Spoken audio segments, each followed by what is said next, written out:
अच्छा जी, in our previous lecture we discussed some of the different types of interview biases that you can come across.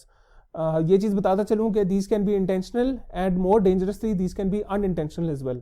Or in other words, आपको पता भी नहीं चलेगा that you are being biased towards a certain candidate and you might go ahead with that hiring decision based on your personal likes and dislikes rather than the actual requirements of the job.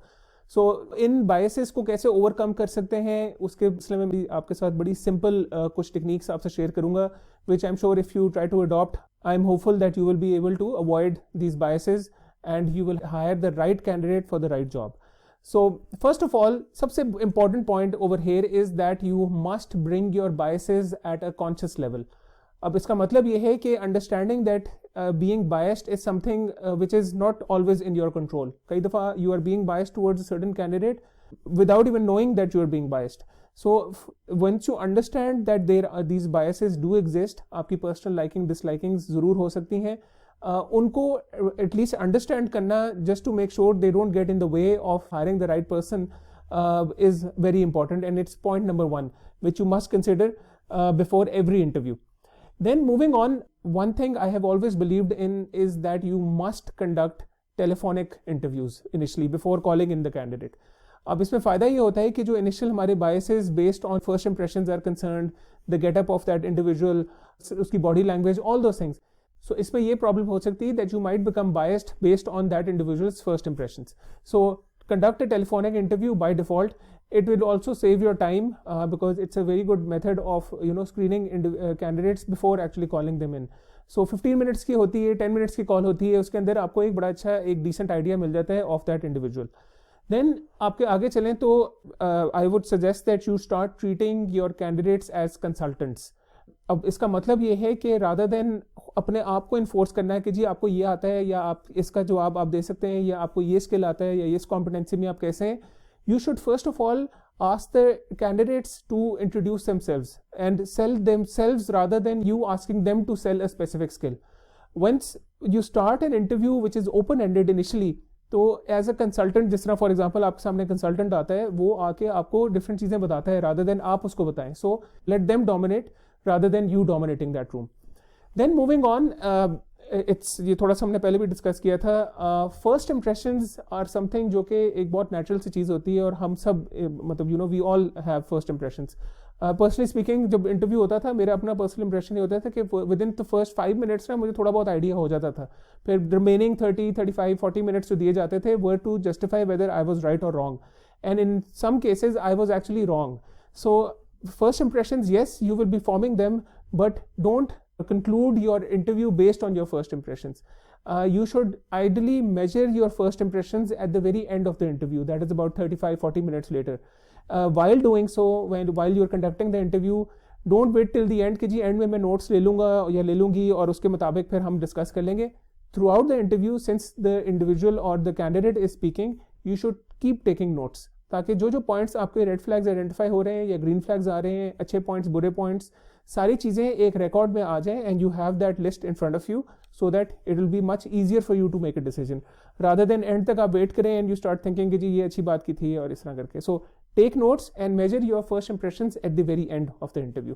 Then moving on comes a very important point, और इसके ऊपर मैंने different lectures भी दिए हैं, online भी record किया है, इट्स रिकमेंडेड कि आप भी उसको देखें, is the outstanding skill will matrix. Now this is such a wonderful matrix कि जो हमें बहुत सारे जो consultancy projects भी हम win करते हैं is just based on this skill will matrix because it's something that applies really well to Pakistan and in fact the entire world. जितने भी लोग आपके पास candidates आते हैं, do map them on a skill will matrix. Skill के ऊपर like skill level from 0 to 10 based on the certain competencies which are the requirements of the job, and the willingness as well. Remember willingness or the motivation level कि ambitious कितना है individual, is he or she willing to go the extra mile to perform a job or not, because skill, remember, is something that can be taught through training, coaching, mentoring, whatever. Willingness या motivation level जो है ना, उसको up करना जो है ना is a huge challenge, बहुत प्रॉब्लम होती है. So there are people in the organisation जिनको आता सब कुछ है, but just because they are not motivated और are not ambitious enough, they might not perform that well. So जब आप स्किल विल मैट्रिक्स इंट्रोड्यूस करते हैं in your interview process, it becomes very unbiased because आप एक matrix के ऊपर assess कर रहे हैं एक इंडिविजुअल को, एंड देन कंपैरिजन जो है वो भी obviously becomes a lot easier as well. आगे चलें तो जी next is to use evidence and not your emotions. This is self explanatory. Seek answers which have good examples in it. Situational questions, competency based questions, even behavioral questions, they're all more or less very similar.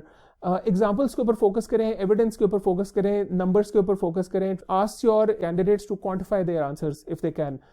That will help you assess them in a much better way. Emotions में आपको पता है, when you're emotional, then you tend to make wrong decisions as well. So this is something I wanted to share. इसके बाद अगर आगे चलें, next is to divide and conquer. Over here, in most cases, ये होता है that instead of one person making the decision of hiring or not hiring an individual, there should be 2 or 3 individuals who should participate in the interview process. उसमें जो होता है ना, आपके personal biases जो होते हैं वो कम से कम eliminate तो नहीं होते, but बहुत ज़्यादा minimize हो जाते हैं, because there are 3 or 4 individuals who are making that decision. उसमें ये आप कर सकते हैं कि when you're dividing this responsibility, you can discuss each individual, your top 2 or top 3 shortlisted candidates with each other, pros and cons discuss किए and come up with a cumulative decision. Second last point is to standardize the process. ये बहुत ज़रूरी है because we all know about competency based questions और ये competency behavioral interviews and all those things. The problem is in such interviews when you don't standardize the process, or in other words you don't ask similar questions with all the candidates, तब आपके जो है biases बहुत ज़्यादा आने शुरू हो जाते हैं. Why? Because there's a natural tendency that if let's say I like someone, if I have a personal preference towards a candidate, so there's a high possibility that I will ask easier questions from him or her compared to the other candidates. और obviously when जब आपने एक candidate से आसान सवाल पूछे हैं, दूसरों से आपने मुश्किल पूछे हैं, तो दैट बिकम्स अनफेयर एंड आपके जो बायसेस हैं they start stepping in. So this is very important. Standardization में ये भी इंपॉर्टेंट होता है कि you should have interview assessment form which has standardized questions for all the main competencies that you are testing. उसमें आपको फ़ायदा ये होएगा कि आप जो क्वेश्चंस आप पूछे जा रहे हैं उनको आप मार्क कर सकेंगे, और उसके accordingly it will become much easier for you to compare each individual at the end of the interview process. And then finally, last but not the least, quantify or to justify your decisions. Like I mentioned earlier, आप when you start quantifying people, जिस तरह skill will matrix के अंदर आप 0 to 10 उनको skills के at the same time competencies के marks देंगे, plus हर answer को आप rate करेंगे while conducting the interview, and you have similar questions that you've asked from each individual, तो फिर comparison will become more transparent. Meritocracy will be promoted, and I'm hopeful that you will be able to eliminate most of the biases in your interview process. So ये कुछ थे techniques on how to, very simple techniques by the way, on how to minimize interview biases during your interview process. And if you're interested, you can contact us for more details, because we have a wonderful training program on diversity and inclusion which focuses on these biases during the interview process. Thank you so much, and see you next time.